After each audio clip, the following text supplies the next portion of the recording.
This is so special to me today because I met this amazing woman years ago. Goodness, if I counted up, but we instantly bonded because we are farm girls and we love agriculture. We love to get involved and speak to ag groups, and it's such a blessing.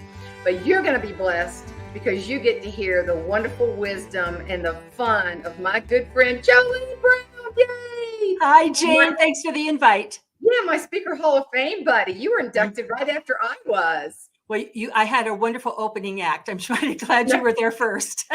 Let me tell you, I thought, wow, two ag babes back to back. Yay, us. Well, Jolene, I love keeping up with your amazing career. And you have done so much good. And you write, you speak, you travel, you consult. And I'll just ask you straight out, of all the things you do, what is your absolute favorite? And I know what you're going to say because I left out what's coming up in April. My bad.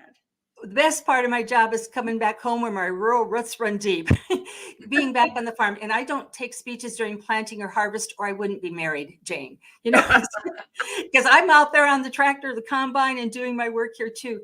But I think it's the credibility. It's walking along a similar pathway, not necessarily their whole story, but having the empathy for wherever our wonderful farmers and ranchers and growers or their associations and companies, wherever they're at.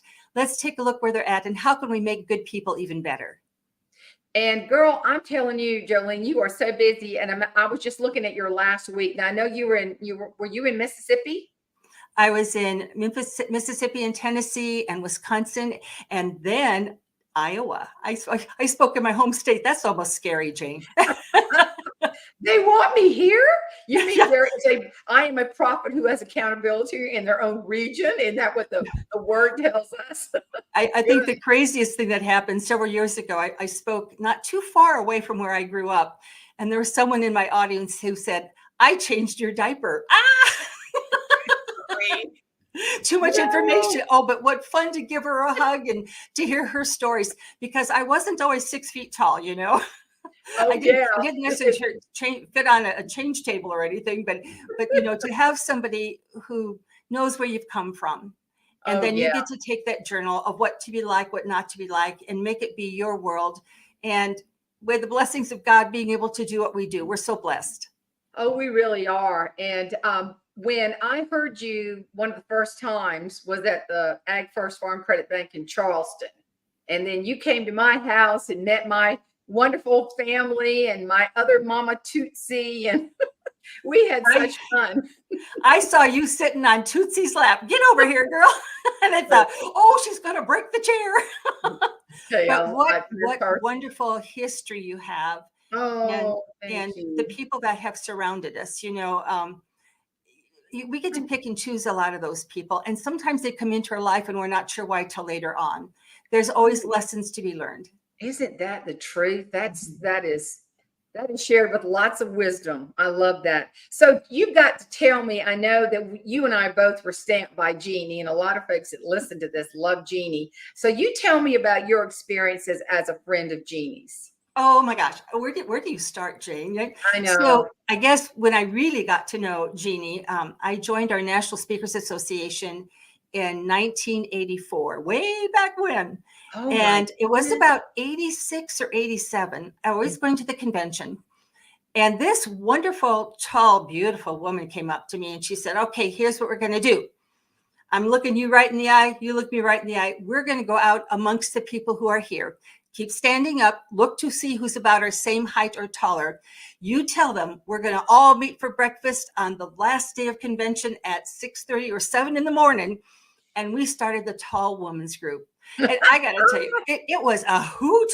The most we have ever had, I think, was 26 of us over 6 feet tall. No way. No, I'm not kidding. And what's fun is once in a while, one of those little men would come around and try to join our group. Oh, and I remember so clearly, I saying to them, I'll see you at the dance. You'll like the view. And we just kept on going. But that's how we started. And here's the funny thing. Jeannie was an astute businesswoman. Yeah. But she had a way of teaching business lessons that honored wherever you were at and took you beyond. And I remember her coming up to me at my very first convention. This was before the Tall Women's Group, never knew her. And I remember her saying to me clearly, if you want to be a professional speaker, you got to quit dressing like a teacher. Oh. And I looked down, that's all I could afford. That's all I had. And I said, thank you for the lesson. And so then I started looking around. Yeah. And she had a way with a pure heart, because it was in my best interest, the lesson she taught. And here's the funny thing. When we were first gathered, we all go around and we're sharing either a marketing idea or a lesson learned or something. But the number one question way back then was, where do you buy your pantyhose? Everybody thinks the crotch isn't at our knees, but it is. And that's when we learned Tall Girl of Canada and all these other places. Well, we have certainly morphed a lot since then, but she always had a way of welcoming the new ones, and even knowing a personal tidbit about people along the way, or asking them a question so they would feel comfortable telling us where they're at and how can we be helpful to them, and continuing the network through all these years. And still to this year, we have that. Now, here's the sad thing, but the rejoicing thing. When she died, she had said to Tony, who was certainly the most astute and wonderful office manager in the world and a good friend, she said, I want to acknowledge the tall women. So she took one, she always held a practice microphone when she'd be practicing her stories and speeches. She had that mounted. And Patrick and Tony came to our Tall Women's Group the summer after she passed away. And we began to share that with a tall woman every year. So I will have it this year to pass on to somebody next year. So we're right now on my desk is Jeannie's microphone. And I can see her holding that microphone, standing up tall or sitting in a rocking chair, depending on what stage in life we're at, and just making the whole world rejoice with humor and laughter, and always the story wrapped inside. Isn't that I love Jeannie, and I loved Jeannie. That has not wavered. Oh, I love that. And when I know it like challenged me when I would hear her. I'd think, I got to add some really good stuff in here. So I would start thinking of like, where could this humor bit go? Where could that bit go? So do you have a favorite? I mean, you're so funny, and yet you have a delivery great message, which is a fantastic combination of entertainment with a message. Do you have a favorite fun story that you tell, kind of a standard, or your favorite story, period? Oh, well, I always have to take them back to a harvest season, and it's just my husband that do all the labor on our 500 acres. So we're going like heck in harvest. And it was a cold morning, and he said, it's cold out there today, so here's what we're going to do. I'll start the pickup so it can be warming up. And then I'm going to take out a tractor and wagon. We're going to open up a new field, and I want a very specific example from that part of a field. So I'll park it on the buffer strip, which is like a grass area on our field. You come and get me with the warm pickup. I'll take out the combine. You bring the next rig. We're ready to go. Those are my instructions. So I'm out there moving yesterday's corn. I got all kinds of noise around me. I looked at my watch, time to go and get my husband, Keith. So I hopped into the warm pickup. I had to back it away from the barn. So I released the parking brake, pushed in the clutch, put that thing in reverse, and I started to back up. Not slowly. I was backing up really, really fast. And the more I stomped on the brake, the faster I went. Bam, right into a grain bin. And the hitch of the pickup sheared off 3 bolts. And I am bawling. I'm thinking, what the heck happened? And then I looked down. Because it was a cold morning, my husband, Keith, thought maybe the pickup should idle just a little bit faster. And he had wedged a block underneath the brake to hold down the accelerator. And the more I stomped on the brake, the more I stomped on the accelerator. Well, I got out the field and I told him what happened. And he said, didn't you see the block? And I said, no, Keith, I do not get into a vehicle and ask myself, oh, I wonder today if somebody wedged a block underneath the brake to hold down an accelerator. I don't do this. I got to tell you something. There's days when divorce is just not good enough, Jane. You just want to get rid of them and feed the remains to the dog. Well, these are real life stories I'm telling here. And when we go after parts, when we do stupid things, which was not funny at the time, but it's funny now. And that's something Jeannie taught me. I have wasted years of laughter because I never saw the humor and what at that time was a point of pain or some discrepancy. And she taught me to look for the joy and even denting the grain bin. But I got to tell you, we had to have a big crane come out, lift up the part of the grain bin so they could remove the broken part, which was bent. So then my husband drug that out and left it not too far from the driveway. So I had to see it every day. I drug it down to our old cattle feeding floor so my grandsons could have a rumble strip while they did their bicycle. So you just got to have some fun. Oh, yeah. There's so much stuff you can do with broken this and that. We have a couple that daughter got married, and I couldn't believe they were going to have it on their property because their farm was lots of rusted out tractors and harrows and all kinds of stuff. Well, I mean, they even had a mattress in the corner.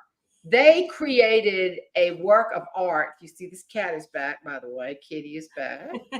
And they even got that mattress and all let the springs hang down and put lights in it. And that was their chandelier.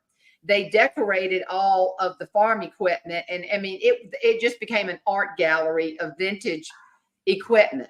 I mean, it was probably one of the most spectacular weddings. I mean, who would ever think they didn't want to move it, so they just decorated with it. Well, we just hope the marriage lasts as long as the rusty implement, right? And so far, so good, I will say. Yeah. But that's so funny you say that because I remember Thomas bought not one, but 2 stockyards, and I had to work in the stockyard. And, that dog did not hunt with me at all. And I remember the very first day I went, I had just left the fertility clinic, or I should say infertility clinic. And because we were trying so hard to start a family, and he told me the bad news that we only had a 15% chance of having a child. It's coincided with me going to the stockyard. Now, let me tell you what I wore. A little navy blue skirt, had little whales painted on the pockets. And I had a little Peter Pan, had a little blue piping, had whales painted. I looked so ridiculous going to the stockyard thinking that I was going to look officey. And I was about to explode tears because of what the doctor told me. So I remember I couldn't find Thomas. And I was going through, where's Thomas? Like that with my little decorative whale. I so blended. And so somebody said, he's back there over the hogs. I said, okay. So when I was walking back there, I passed this cattle buyer. And his name was Calvin. I'll never forget this. And I said, is Thomas back here? He said, you that Hurlong girl? I went, yes. And you're scary. But I didn't say that. And he said, y'all got any chaps? And I said, no. I really thought he was asking for chapstick. So I knew that was coming. I'm thinking, I'm not giving you my chapstick. I'll get some kind of cootie on my lip.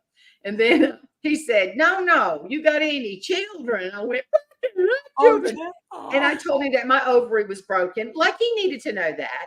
Speaking of broken, oh gosh. And he said, you ain't got no chaps. I went, no. And he said, well, if you was my heifer, then drove you to the meat processing plant. And I looked at him and I said, well, if I was your heifer, I'd drive myself. I thought, what world is this? But of course, yeah. Isn't that crazy? And you look at it now, but at the time, it's material. Yeah, and we're always collecting material. Sometimes I want to have nobody else. I just, when I make the mistake, the first thing I do is I look around to see if anybody else saw it. Because if they never saw it, it never happened, right? Yes. But then you and I get caught, right? You get caught by him saying, you got any chaps? No, I don't have chipstick. But the other thing I remember is the humor that you can find all over the farm. I mean, you really can, like you said, sometimes sadness plus time equals funny. Or weird plus time equals funny. And I remember the veterinarian at the stockyard was just a comedian. I didn't know it. And he was pregnancy testing a heifer. Well, hello. I had not seen that. And so, but I saw his arm gone. And I went, oh, where's your arm like that? And he said, well, how's the dog on this thing? I was just standing here pointing. And this old gal just backed up on me. I went, no. I believed everything and anything. I mean, see, Jolene, when you're born with cucumbers and tomatoes, you don't know anything about cattle. What do y'all grow, speaking of that? Well, we no longer have livestock. We used to have a big cow-calf herd. And when I first married Keith, we also had hogs. And I grew up Belgian draft horses. The big work horses were my specialty. Yes, but on our farm right now, we have grain. We have corn and soybeans. And if we still had critters, I wouldn't be speaking near as much as I am because I'd have to be here to do that work too. Right. And I always think it's funny because, I too can inseminate a cow, and I have been around when we castrate a bull. So people better behave around me or I get even. But I want to take you back to Jeannie. Yeah. After she and I talked, and I was going to her place in her home, and I had brought a long stem rose box, but I filled it with the long gloves you use when you inseminate a cow. So they go clear up to your armpit, right? I had them filled with helium. And I tied them off tight, and I put them in the rose boxes. And she thought she was getting 24 stem roses, and these arms come floating out. Did she just pass out? How fun. Yeah. And here's the funny thing. We would call that AI, artificial insemination, but yeah. that means artificial intelligence. So we can't yes, do that anymore, yes. you know? Yeah. And I'm always telling my farm audiences, you just got to be real careful because the world doesn't understand what we do. That's so I was true. just out in the Northwest, and I will tell you, Jane, there is a war being waged against the ranchers of the Northwest by our federal government by passing governances, not laws and things.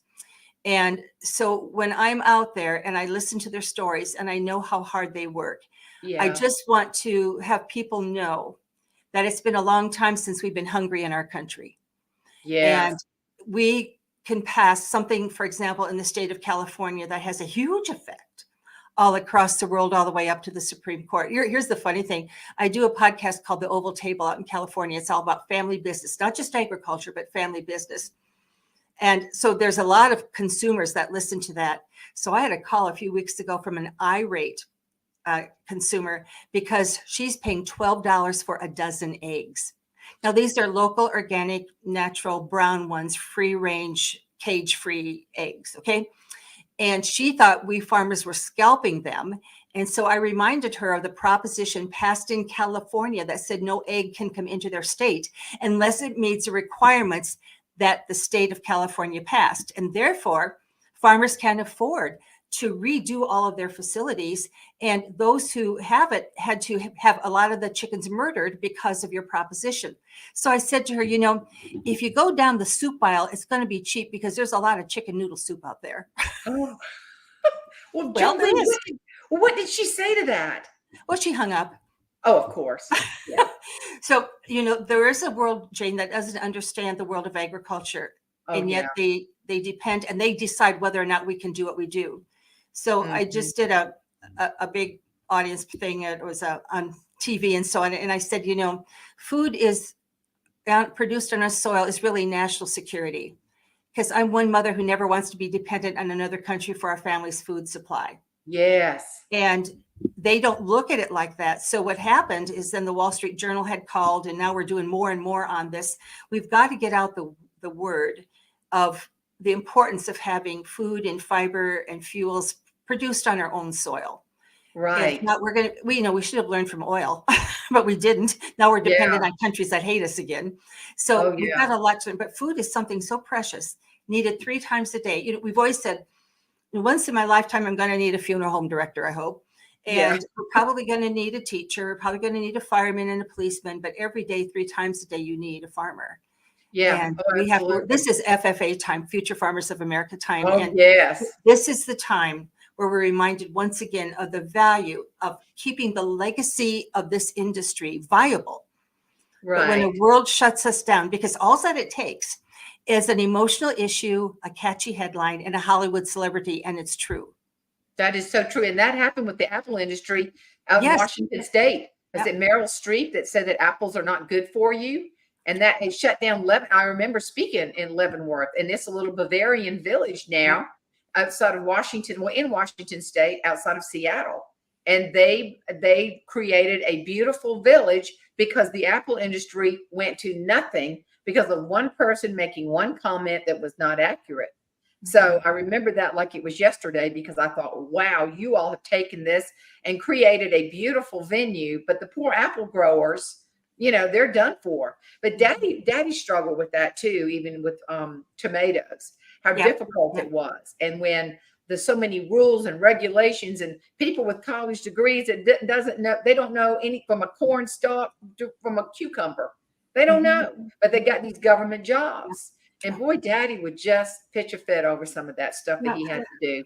But you're so right. People don't realize that food is not grown in a grocery store. Right. That's why I love farm bureaus and FFA and all those ag groups, especially Farm Bureau, doing ag in the classroom. That's huge to help kids understand exactly where agriculture and the beginning and the end, the genesis, the harvesting, the whole thing. That's what I'm saying. I love that. Well, anytime that you're 1% of the population producing that food, you are certainly a minority. Yeah. And it's an extremely worthwhile and blessed occupation, but it sure is easy to be shut down on a whim. And people get tired of fighting. You know, when the war Yeah. is out there, when you just want to just say, I give up, I just give up. But if enough people just give up, let me tell you, what's left isn't going to be good for our country or for my family, because Oh, we yeah. want our food. And again, there's not everything grown on our soil. We don't do a real good job with bananas, for example, in America, although they can be in places. So, but we then have trading partners. But, you know, agriculture is one of the fewest, one of the very few industries that actually puts money into our banking account as a country because of our exports. Right. And Right. so anything that we can do to understand and listen to the other side of the story would be very helpful. Right. I get called, especially on airplanes, when you meet somebody and they hear you're a real Farmer Brown. And, you know, after listening and listening, and I tell them I make disposable diapers, which I do because I make corn. I tell them, you know, you don't have to wear polyester anymore because that polymer can be made from corn. And you know, that dashboard to your car, it comes from my soybeans. I know there is 4,000 uses for a kernel of corn, and I always have to match what I do to what they need, because the value of what we do is in the eye of the purchaser, not the producer. Just as Right. speakers, the value of what we do is not in what we say, it's in the need that we meet and the way it is delivered. And so as we can apply that to whatever anyone's job is, the value of what you do is in the eye of the consumer, not the creator, the purchaser, not the producer. That's so And true. until we can say what we do in terms of what they value, they will put us out of business. That is so true. So well said, Jolene. You keep up with all the trends in agriculture. It's impressive. You must really study what's going on. And That, and as you, when you're at these meetings, we sit in at all the sessions, you know. oh yeah, yeah, It is so important that we, as I say, I don't walk in everybody's shoes, but since I deal with the human side of agriculture, yeah. in agriculture, they have all kinds of resources for their production. The weeds, the seeds, the breeds, the feeds, the money, machinery, and marketing, but they're crappy with people. It's the people on their farm that do other production. It's the people in Washington, D.C. It's the consumer in the grocery store. Those are all people. And Right. so my job is to help with the human side, the people skills of production. Yeah. And I know the families appreciate you taking it to the next level with helping them have legacy planning and getting to the root of why they can't be a family and treat the family farm right, and the legacy of all of that. I mean, that's gold. Do Well, you yeah. enjoy that? I know it's hard. You were telling me before we started recording how so many issues are just unbelievable. But once you can get to the core of it, which you are excellent at, you can help somebody go to the next level and a peaceful solution. There's just, as you know, we had trouble on our farm. It's just can be very, very messy. Well, my consulting tools, because I do not mediate, Jane, I dictate. Uh-huh. When you've been at this as long as I have, you've learned a lot Yeah. of lessons. And so when I come in, I will have 4 tools on the table. I will bring a mirror, and that's because they brought me so I would fix somebody else. Okay. Oh. I got to start with you. And I bring the mirror because we have to start with where we're at today, not what should have happened, not what was fair, but we got to start with the reality where we're at today. I bring the mirror, and then I bring a box of tissues, because there's always emotion, from anger to resentment to fear to worry to tears. And when emotion and logic collide, emotion wins. So I must deal with the emotion. The Right. next tool I bring is a roll of duct tape. And that's not just so they'll listen, because once in a while I have to tape somebody to their chair, because there's somebody's going to say, by golly, this is how it's going to be. They want to say his or her piece and walk out the door and be done with it. Or Great. someone else says, boy, this is getting hard. I'm going to go get some coffee and cookies. I'll be back in a little bit. Nope, you got to stay there. And then the last tool I bring is a 2x4 board, because sometimes there's no other way. You just got to let them have it. Okay, you got to come up to the realities. The other thing that I do is, depending on the situation, but quite often they're already seated around a table, either a conference room table where we've met on a neutral place, or around the kitchen table. And I have them stand up, and I have them take one chair to the left. And we now have the daughter-in-law sitting in dad's chair, and they become very nervous.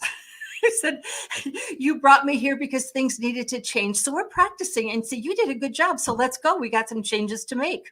And that's how I started. Jolene, that is amazing. Did you major in anything like counseling or psychology or anything like that? Well, I certainly took a lot of training. That's not my degree. But when you love the people that you want to serve, and you care so deeply for them, and you know there's a better way, you kind of do what it takes to get there. Now, many times I'll have a phone call, and I give everybody 1 hour free of my time.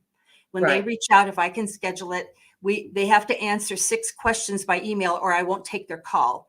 I will never call them. They always have to call me, because I want the motivation from their side, not my side. And so if I can get them at the same table, we're doing good. But I give them an hour of this time so we make good use of that time. But as I said to a family last week, I said, you don't need a family business consultant. You need a marriage consultant. So you work on your marriage, and then we'll talk. Right. Or if I'm with a family and everybody says we must have a buy-sell agreement so we can make terms so other people can be bought out and the business can continue. And they all say this. Right. They have to give me permission to talk to their key advisors, or I don't work with them. So I called their attorney. And I said, I'm going to be at their farm on this date. Could you be there at 3:00, because they want a legal buy-sell agreement? And then I said to the family, I said, at 3:00 today, your attorney's going to show up to write your buy-sell agreement, and you better have it figured out, because he's charging you $500 an hour. Let's go. And we did. We were ready. He was there. We were done in half an hour. Oh, yeah. When my mother would ask me to call her tax attorney, I had to repeat myself, because she wanted me to speak so fast, because time is definitely money. You don't speak fast, Jane. Yeah, I know. In the South, we speak too slow. They make money off of us. We go like this. Well, we're just wondering. Yeah. That's incredible. That really is. So tell me, take me back in your life. Like, how did all this start? And were you reared on a farm? Oh boy, I just did that in a radio interview yesterday. The interviewer said, I see that you were raised on a farm. And I said, well, some say that I was raised on the farm, but I got to tell you something. The farm raised me. Oh, nice. And when I do one of my keynote speeches, Harvest the Humor, a celebration of life on the farm, we go back to the rural roots that run so deep, and the blessings and the lessons we've learned, because we've had that privilege and the opportunity to either raise our family on a farm or to be raised on a farm. And then how do we bring those joy-filled lessons to where we need to go? And I had a women in ag event last night, and you know how they love to hoot and holler. Yeah. And I told them they better let the laughter out, because if not, it settles back down and spreads out their hips. And some of it hadn't been laughing enough, Jane. And so we went back and we spent an hour of pure laughter, appreciation, and celebration. Oh, and wonderful. What a privilege. When they walked out, some of them had laughed, some had cried.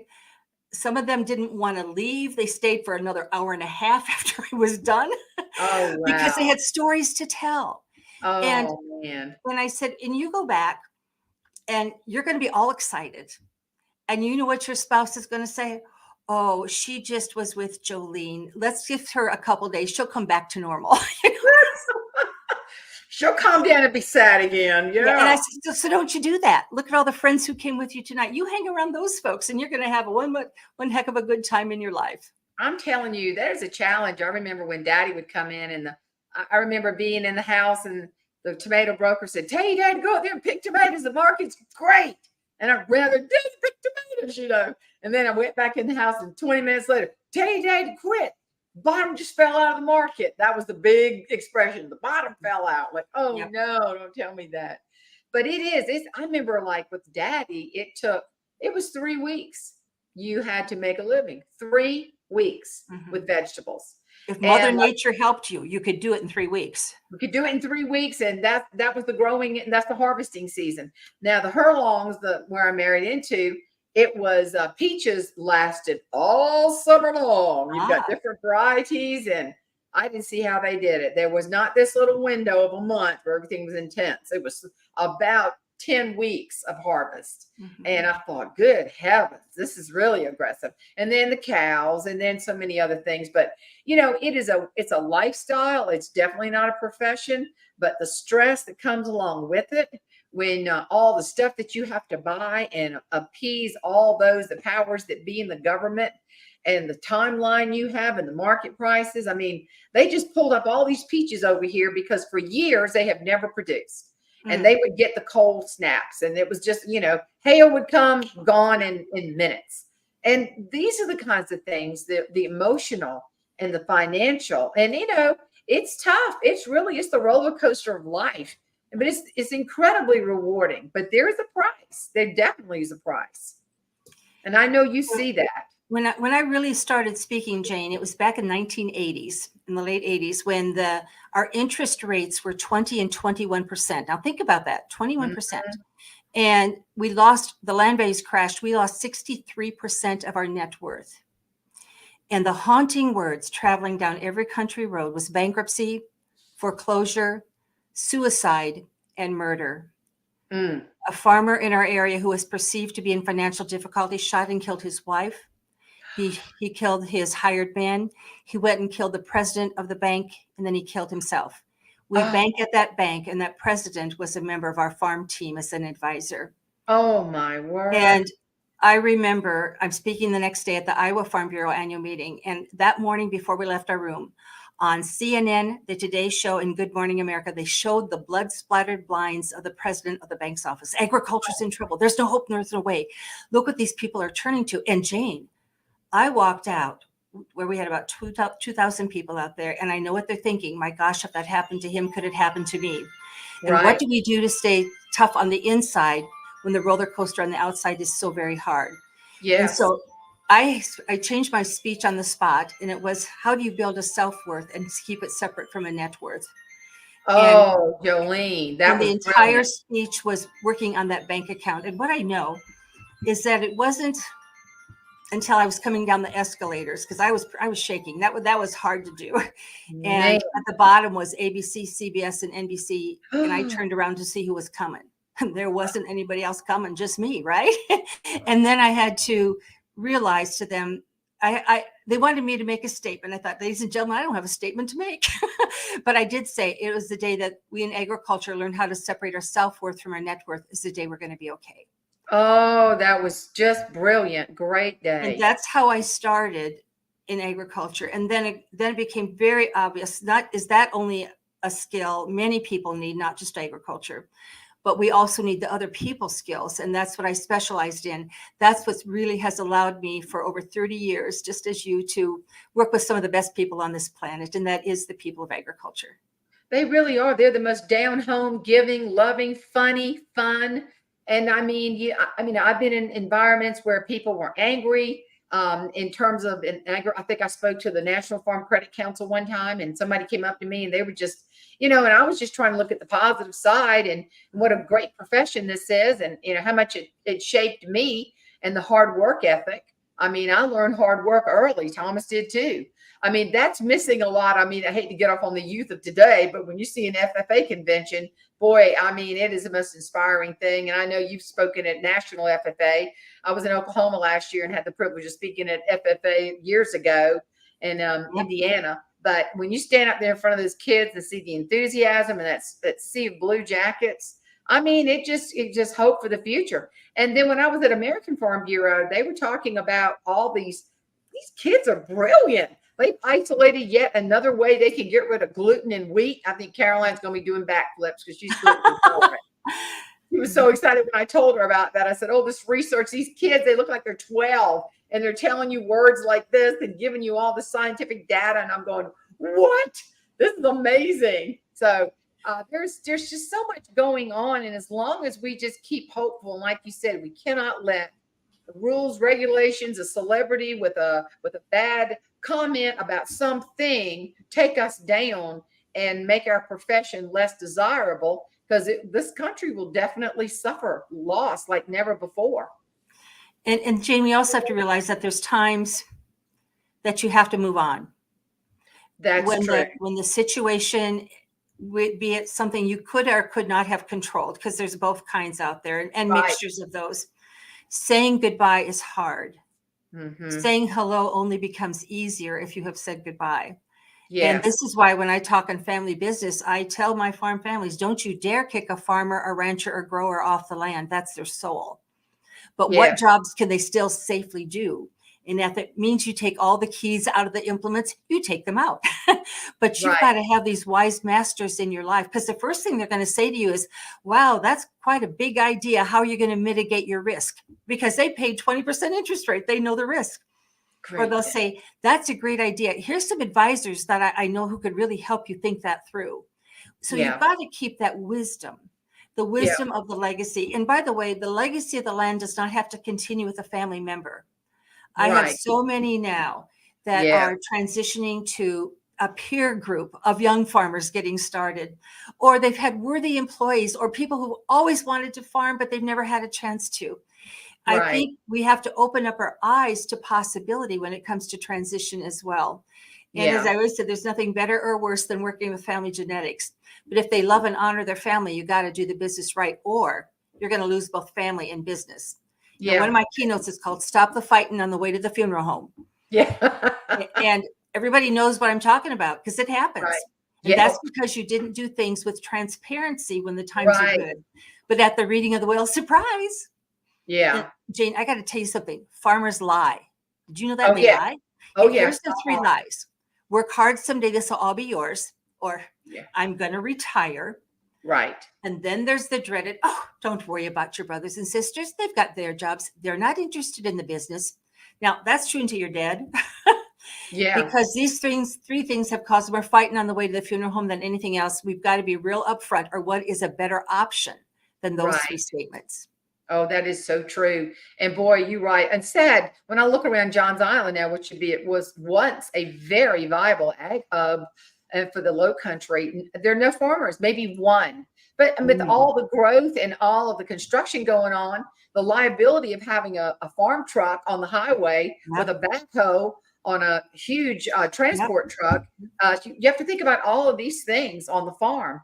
But you're so right. And, you know, when I do my little ag speech, and I call it Don't Throw Tomatoes at My Field of Dreams, I talk about when I worked on the farm growing up, and I say, you know, you got to find your shine, what you do really, really well.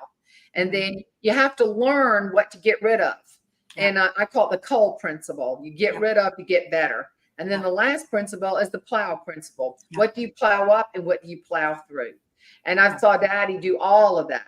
And how you have to have the wisdom to know, just because your daddy farmed, if you're not cut out for it, you need to make plans, and you need to get the powers that be to help you think through this in a logical way, because, you know, the farm will go.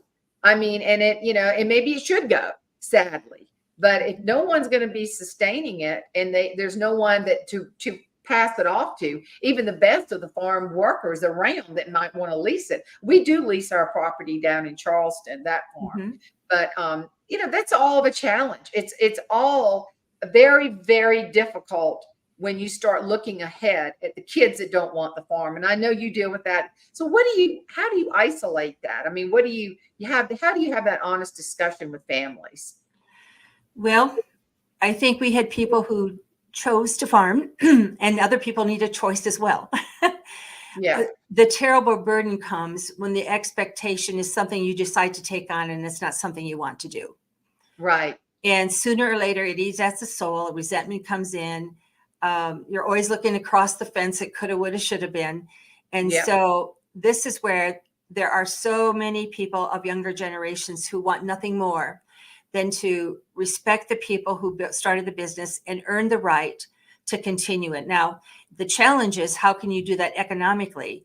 Because I've also talked with senior generation who really want to transition the farm. But I said, but you don't have a business you can transition.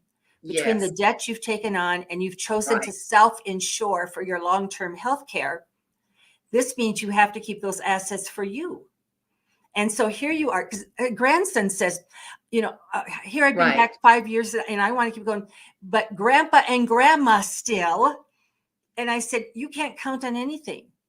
Grandpa and grandpa are going to need what they have for themselves. And here's your dad at age 60 and a father who says to him, someday I ought to be turning something over to my boy. I said, your boy's 60, you screwed your kids. We're talking grandkids here.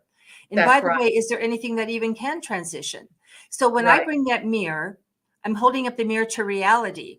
And we've got really good advisors that can help them figure out where they stand. Like, you really need a certified financial planner. And I know you're so familiar with that, Jane.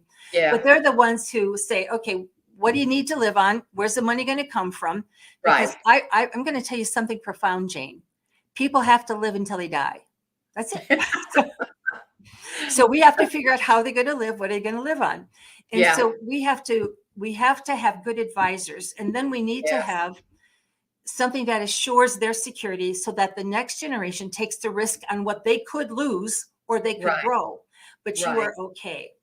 This is why the advisory team of a financial planner, an attorney, and a CPA are so very important. Oh, gosh, yes. Yes. If we can get them same place, same time, we save a heck of a lot of money. And then give them written permission to talk to each other on your behalf.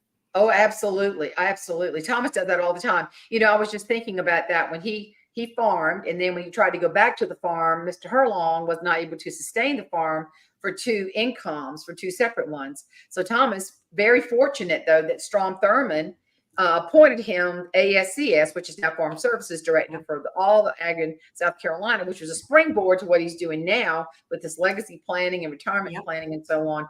But I will never forget, the first person he went to see was his dad. And here, Mr. Herlong was a college graduate, went to Clemson.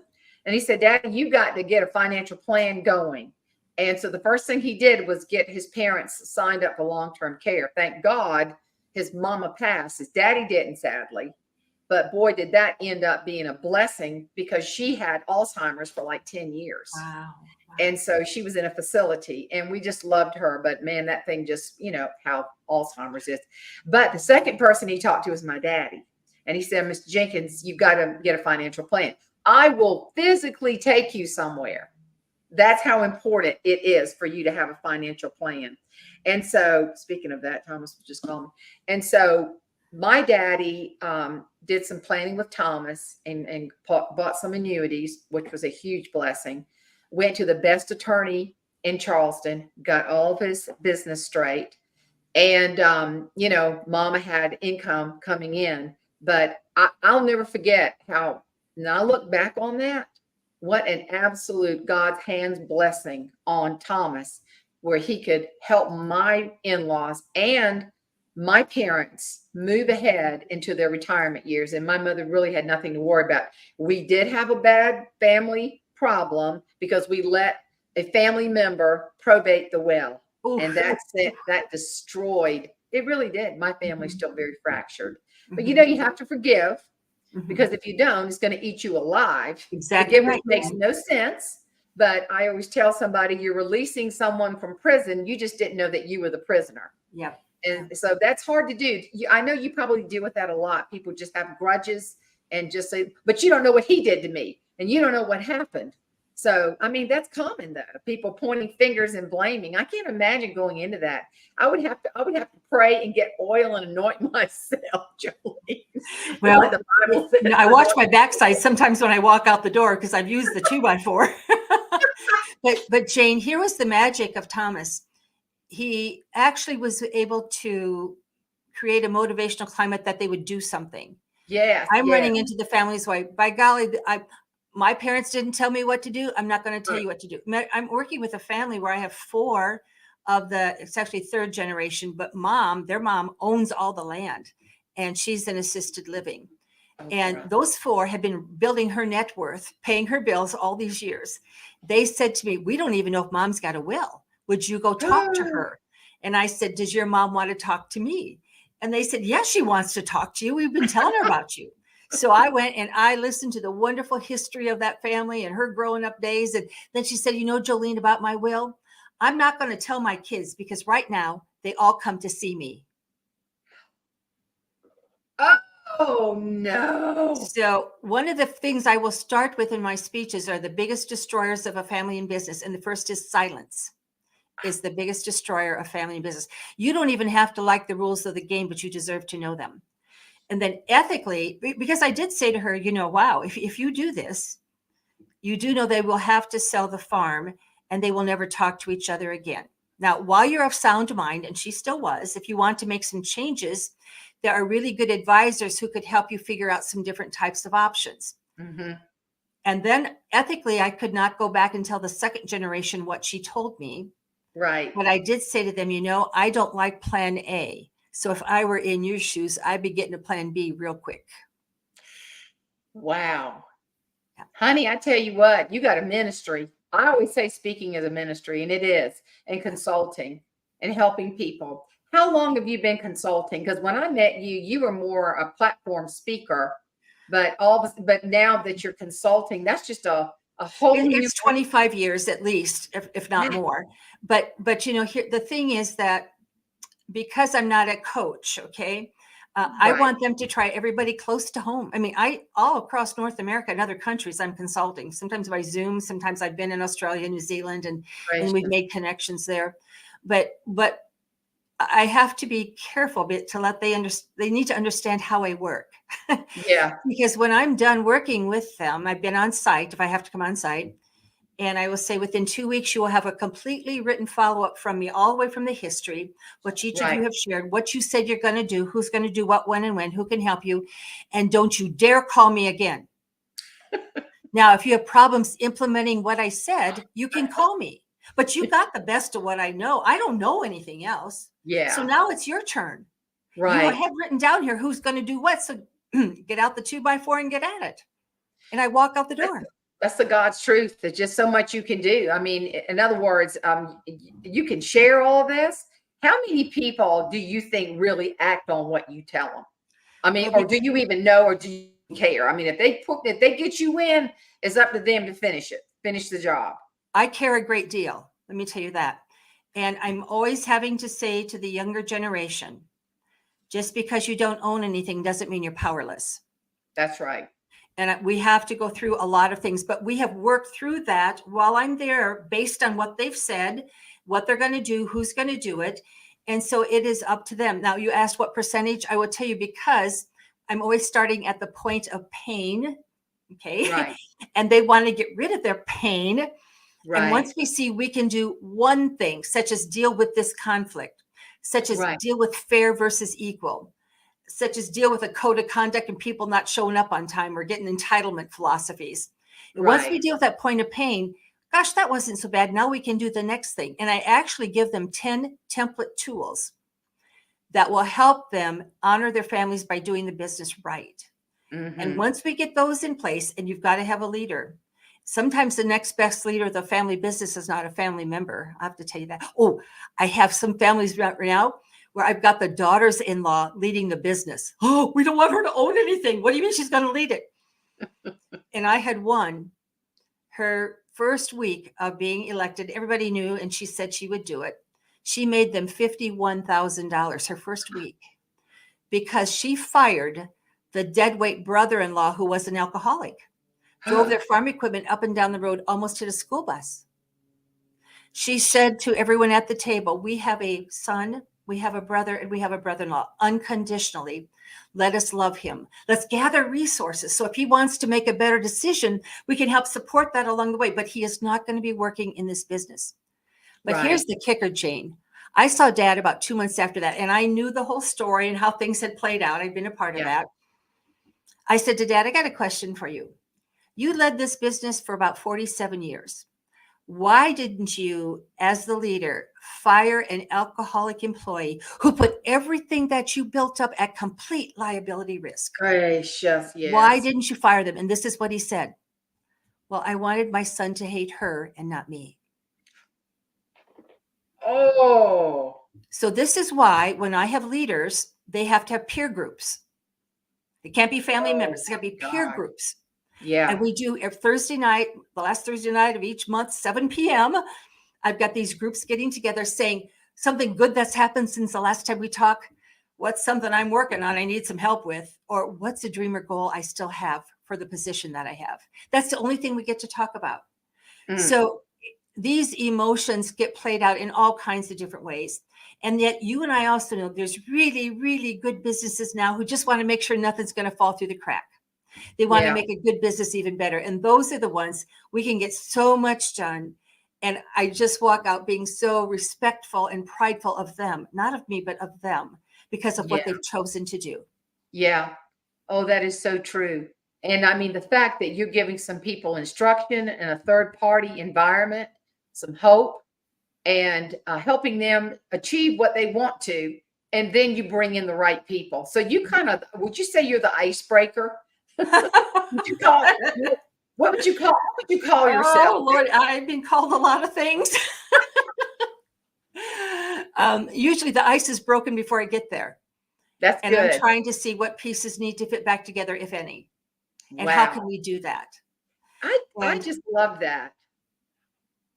I just think that's a blessing. And I mean, coming from an ag background and marrying and seeing all the things in both the families. I married into a good family. I'm a very educated family. My daddy did not finish the 10th grade, but he was a good farmer. But he was not a good, quote, businessman when it came to taking care of my mother. But I remember him sitting down with me on the steps. And after he had been encouraged, thank God, by Thomas, to make some very hard decisions and go see a very good lawyer. And there were some issues with other people in the family. The problem that I have moving forward is I'm the one that looks like I'm the bad guy. And I just wish my daddy had had somebody else be able to share, this is why I did what I did. yeah, And it falls on a child what fell on me. And it has not been pleasant at oh, no. all, because that's not fair to do to me, because I was the child he felt like he could depend on. But yet and Thomas was put in the same position. He Yeah. had to be the bearer of the bad news, so to speak. And although I resigned my spot as an executor and so on, it still is not a good. It's your fault, Jane. It's your fault because it can't be theirs, so it's yours. Yeah. That's what happened to me. I was born and I kind of was responsible. So it's sad when it falls on one child. This is why you got to have transparency. Oh, yes. And I'm a big proponent of bringing them home, not at Christmas time, but you have to have your ducks in a row. You need to have your will, your powers of attorney, and you need to have a buy-sell agreement. And then from your lips, they hear what you have to say. And then everybody gets a copy. Tell them to go back to the bedroom where they grew up as a little one, come back home, and one at a time, you want to hear what they have to say. But it is not the kid's job to do this. It is the parents' job. And as you found out, when the parents haven't done it, it can be a rough road to hoe. But I always got to tell my farmers, when it comes to conflict, there's some things you just have to let roll off your back, especially. So here's an example. My father-in-law, age 90, was still driving. I didn't say he should be, but he was, only from assisted living to the farm. And he'd come out a lot and check up on us to see if we've done it right. Okay. So he comes in the driveway. He lays on the horn. Now he's not going to get out of the car, but everybody comes running. Okay. So I'm the first one out. Dad, how are you doing today? Oh, pretty good. Pretty good. What's Keith up to? Is he out planting corn? Oh no, Dad, we had 3 inches of rain last night. It's too wet. Well, you better tell him it ain't going to grow in the bag. Well, I'll do that, Dad. I'll do that. Just not right now. I'll wait till planting season is over and we'll find the humor in it. Okay. There are some things that you just have to let roll off your back. Oh, you do. You definitely do. And I think one thing that my family did not do is that my mother didn't understand what they had done at the lawyer. And I remember my daddy saying, you need to learn this. And she said, it's too complicated. And I thought, she needs to know the documents she signed so she can say, hey, y'all, this was our decision to do it this way. And, that generation, though, Jolene, they just think the man will do it. We're good. You can trust the man. And it turns out that from what I'm seeing, so many women are so keen to what's going on and they can handle it. And it's not the old way that my mother, I can't learn this. I can't handle it. The men will have to do it. And I think, thank God, I think that's drifting away. But I bet you still see that. Well, I moderate a lot of different types of panels. So I had a group of women who had recently lost a spouse. The youngest was 23. I think the oldest one was going to be celebrating her 90th birthday. And I had said to each of them, if you will please serve on this panel, I only have 3 questions for you. And it was, if you just had one more day, what would you do? What would you say? And what would you ask? And that day we laughed and we cried, and we laughed so hard we cried. You know, in my book, Holy Crap, I Married a Farmer, the last chapter is Left Behind But Not Alone. And I share those lessons from those women. And they were the craziest things, such as, you got to understand something, ladies. When you die, everybody's going to bring food for your husband. But when he dies, they don't bring you a darn thing. And then about a year later, the men start calling, and you don't know if they just want your land or if they're interested in you. So, you know, want your land. But we learned a lot of lessons. And one of them said her husband left her in such a mess. She said, I couldn't even grieve because I didn't even know what type of a pool I had ended up in, and it was just sucking me down. Oh my gosh. And another one said, you know, terrible grieving when your spouse dies, but the farm bills keep coming. So she got one for hydraulic hoses and air filters and went ahead and paid for it, only to find out it was a bogus bill. Somebody now had her signature, her farm account number, the bank's routing number, 3:58 p.m. on a 3-day holiday weekend on that Friday just before, cleaned out the farm bank account, and the money went offshore. No way. She'd ever get it back, Jolene? No. But you think about these lessons we can learn from each other. I think the sisters in agriculture, just as Jeannie taught me with the Tall Women's Group. Yes. There's nothing better when there's trust and joy, when there's empathy and caring, that we can't be stronger if we choose to stand together. And just the first week of December, I did the fruit and vegetable growers out in the Northeast. And one of the families from Connecticut said, our son is marrying a young lady from New York City. She's never been on a farm before. So they had a bridal shower for her. They called it Holy Crap, She's Marrying a Farmer. And they zoomed me in. I got to attend the bridal shower, and we went through the lessons in the book, and we laughed. And we thought, and that's not all we can tell you about. Like during harvest, throw food at them, keep walking, do not make eye contact. You know, there's basic stuff that we celebrated that day. And I think, wouldn't it be wonderful if this sisterhood became a neighborhood without boundaries? Oh, yeah. And we could hold each other up and celebrate and commiserate. And when we do that, there's nothing better than being tied to the land. Oh, that's so true. I love that. Now, that was so beautifully said. This has been so fun. I want you to tell everybody how to get in touch with you. Well, they can certainly go to my website. It's jolenebrown.com, Jolene Brown. If you just Google Jolene Brown, you'll either get me or a pole dancer. So you might want to add the word speaker, Jolene Brown speaker, and then I'll show up. Don't do Jolene Brown performer, because you might get both. But you do I get Google alerts, right? I get Google alerts. So I know anytime I mention is on the internet, any place from the week before. So I can tell you when she's had a busy week because I get her Google alerts. but I want your listeners to know that there is so much value inside of each of them. But just take a look at the lessons, Jane, that you're allowing them to be exposed to. Yeah. And the words of wisdom and the joy that you share. I hope they continue this sisterhood, this journey, regardless of who is listening, because we don't have to walk this alone. We got each other, and we can all celebrate together.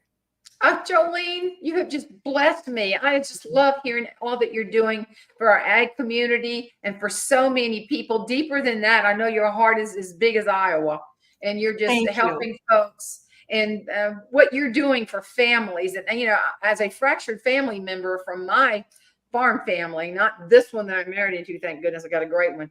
But I could just thank you from the bottom of my heart, because what you're doing is trying to knock down the barriers. And so people can see the bigger picture and move ahead and have a wonderful career in agriculture, whatever direction they go and however they choose to go with the legacy planning. Bless you, darling. I just loved it. Thank you so much. And my kitty loved it too. Hi, kitty. You behave now. That cat opened that door. I heard her. And I said, golly, that cat is smart and you ought to get in here. But thank you again, sweetheart. It was just great. Thank you, Jane. Continue the great job. Love it. Thank you. Bye-bye.